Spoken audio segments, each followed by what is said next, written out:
Mummy papa अपने खाने के पैसे दे दिया करें। क्या सोच रही हो रमा? अब भी तुम्हें यही रहना है और अपने घर चलना है। बेटे के मोह में लगता है पागल हो गई हो। अरे इनका क्या है, ये तो अब बस पत्नी और बच्चों में ही अपना परिवार समझते हैं। माँ बाप तो बस इन पर बोझ हो गए हैं। 1000 दफे कहा चुपचाप अपने ही घर में रहते हैं, पेंशन मिलता ही है, हमारा गुजारा आराम से हो जाएगा। पत्नी रमा के हाथ को थामे नवल बाबू बोल रहे थे। ऐसे कैसे इन्हें इस हाल में छोड़ कर जा सकते हैं जी? थोड़ा तो सोच कर बोलिए। जाने दीजिए ना, बहू की बात का क्या बुरा मानना, जब बेटा ही ना समझे। पर हम तो माँ बाप है ना। बेटा बहू को छोड़ भी जाए पर इस 3 साल की पोती को तो नजर भर देखिए, और फिर 2 महीने का पोता भी तो है। अरे बेटा बहू नासमझ है पर हम तो समझते हैं ना। अपनी पोती को गोद में बिठाकर खिलाती हुई रमा बोली। कह रहा हूँ रमा, देखना जिस दिन ये दोनों अब हमें कुछ बोले उस दिन तुम अपना सामान बांध कर मेरे साथ पटना चल चलोगी। एक तो हैदराबाद में कोई पहचान का है नहीं, बस घर में पड़े रहो। नवल बाबू सख्त लहजे में बोले।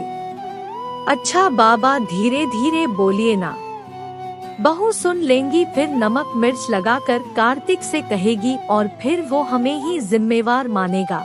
रमा पति को चुप रहने की मिन्नतें करती बोली। पता नहीं ये औरतें औलादों के पीछे इतनी पागल क्यों रहती है। गुनगुनाते हुए नवल बाबू कमरे से निकल गए। रमा अपनी पोती इशू के साथ उसकी तोतली बोली सुनकर बस हाँ हूँ कर रही थी, पर ध्यान सारा नवल बाबू के गुस्से पर टिका हुआ था। कितने जतन से बेटे को पढ़ा लिखाया, वो अच्छी सरकारी नौकरी पर लगा था। सोच रही थी बहू भी खोज कर अच्छी सी लेकर आऊंगी, पर बेटे ने कोई मौका ही नहीं दिया। अपनी पसंद की लड़की अवंतिका से ब्याह की रट लगाए बैठा रहा। अवंतिका बटा अभी देखने में हूर की परी तो नहीं थी, पर एक नजर में किसी को अच्छी लग सकती थी। नवल बाबू इस शादी के खिलाफ थे, पर रमा के बहुत कहने पर रजामंदी दे दी थी। बहू को स्वीकार करने में उन्हें साल भर लग गए, वो भी बस इसलिए कि रमा अपने बेटे की पसंद का ही करती आई थी, तो शादी का फैसला कैसे नहीं मानती। बेटा हैदराबाद में नौकरी करता था, शादी के बाद अवंतिका के साथ वहीं चला गया। बेटा बहू कभी कभी आते, कुछ दिन रहते चले जाते। अवंतिका जब भी आती घर में कितने किराएदार है, कितने पैसे आते और सब कुछ की जानकारी लेती रहती थी। वक्त गुजरता गया और एक बेटी भी आ गई। कार्तिक पूरी तरह अवंतिका के रंग में रंगने लगा था।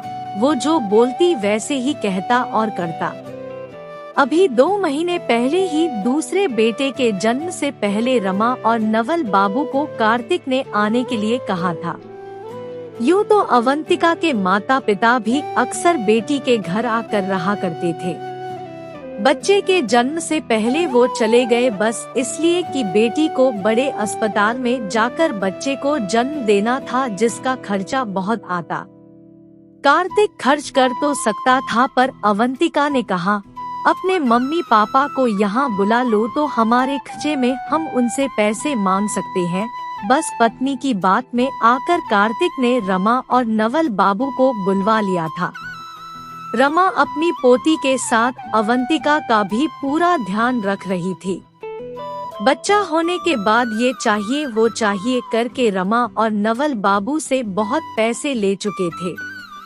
एक दिन तो हद ही कर दी थी अवंतिका ने। रमा रसोई में काम कर रही थी, उसे कार्तिक और अवंतिका की आवाज सुनाई दी। उस वक्त नवल बाबू बाहर पोती को लेकर टहलने गए हुए थे। कार्तिक, हमारे खर्चे बहुत बढ़ गए हैं, तुम ऐसा करो मम्मी पापा से बोलो जो पटना वाले फ्लैट का किराया आता है वो हमें दे दिया करें, और पेंशन के पैसे भी हमारे पास रह रहे हैं। तो उनके खाने पीने और पापा जी की दवाओं के पैसे इतने लगते वो हमें दे दिया करें। रमा के हाथ ये सुनते ही काम करते करते कांपने लगे और पैर लड़खड़ाने लगे थे। पर कार्तिक की बात से वो संभल गई थी। कमाल करती हो तुम भी, मैं मम्मी पापा के खाने पीने के पैसे लूंगा, वो हमारे बच्चों को जो देना चाहे दे, मैं कुछ नहीं कहने वाला, कहकर कार्तिक ऑफिस चला गया था। रमा तो सुनकर दंग रह गई थी। उसे तो अंदाजा भी नहीं था कि पोती को लेकर नवल बाबू घर आ गए थे और सारी बातें सुन चुके थे। इसी बात को लेकर नवल बाबू रमा पर गुस्सा कर रहे थे। उस दिन तो रमा ने नवल बाबू को शांत कर दिया था। रविवार का दिन था, सब बैठकर खाना खा रहे थे। अवंतिका ने कहा, मम्मी पापा जी, आप लोग बहुत वक्त से यहाँ पर हैं। जानते ही हैं, हमारे 2 बच्चे हो गए हैं, अब हमारे खर्चे भी बढ़ गए हैं, आप लोगों का भी खर्चा होता है, आप हमें अपने खाने का खर्च दे दिया करे तो हमें सहूलियत होगी। कार्तिक चुपचाप बैठकर सुन रहा था, कुछ भी नहीं बोला। अब हम बेटे के पास रहेंगे तो अपने खाने पीने का खर्चा देना है, हम तो कभी तुम्हारे आने पर तुमसे खर्चा नहीं मांगते। वाह बेटा, बहुत सही जा रहे हो, ये तो दूसरे घर से आई है, हमें अपना नहीं मान रही, पर तू तो हमारा खून है। ये सुनकर भी चुप है। नवल बाबू आवेश में आकर बोले, पापा क्या गलत कह रही है, हमारे खर्चे बढ़ रहे हैं, आप दे दोगे तो क्या हो जाएगा। कार्तिक ने कहा, कार्तिक बेटा, लगता है अब हमारे तेरे यहाँ से जाने का समय आ गया है। सोच कर तो यही आई थी, कुछ महीने रह कर जाएंगे, पर तुम दोनों पर हम शायद बोझ हो गए हैं। रही पैसे देने की बात, तू वैसे ही मांग लेता तो हम दे देते, पर हमारे खाने पीने के पैसे मांग कर तूने तो मेरी ममता को भी छलनी कर दिया है। आप ठीक कह रहे थे जी, हमें उसी दिन चले जाना चाहिए था जब पहली बार अवंतिका ने कार्तिक से ये बात कही थी। मुझे माफ कर दीजिए जी, बेटे के मुंह में आज आपको यूं बातें सुननी पड़ी, कहकर रमा नवल बाबू की ओर गुनाहगार नजरों से देख रही थी। दोनों ने फ्लाइट बुक किया और दूसरे दिन कार्तिक के घर से निकलने को हुए, तभी कार्तिक उनके पास आकर माफी मांगने लगा। मुझे माफ कर दीजिए पापा, मैं अवंतिका की बातों में आ गया। आज इस मुकाम पर आप लोगों की वजह से ही हूँ, पता नहीं मेरी मति क्यों भ्रष्ट हो गई जो मैं ऐसे बोल गया। बेटा तू जैसा भी है रहेगा मेरा बेटा ही, पर आज तेरे बाप को समझ आ गया है पैसे के आगे रिश्ते नहीं टिकते। रही तुम्हें पैसे देने की बात, जो तुम कह रहे, जरूरत बढ़ गई तो मैं हर महीने कुछ रकम पोती के नाम जमा करता रहूंगा। अब तुम जब हमारे घर आओगे, अपना और अपनी पत्नी के खाने के पैसे देना। जो तमाचा तुमने हम दोनों के मुंह पर मारा है, ये तमाचा किसी और को ना मिले, कहकर नवल बाबू रमा का हाथ पकड़े और कैब में बैठकर एयरपोर्ट की ओर चल दिए। कार्तिक गुस्से में अवंतिका को देख रहा था। अपने माता पिता का ये अपमान उसे अंदर ही अंदर झकझोर रहा था। उसने अवंतिका से गुस्से में कहा, अब तुम्हारे घर से भी जो आएगा उनसे लेना खाने का पैसा, तब समझूंगा बहुत सोचती हो। अवंतिका अब मन ही मन अफसोस कर रही थी, पहला पति नाराज हो गया और दूसरा अब काम की दोहरी जिम्मेदारी उसे अकेले ही उठानी पड़ेगी।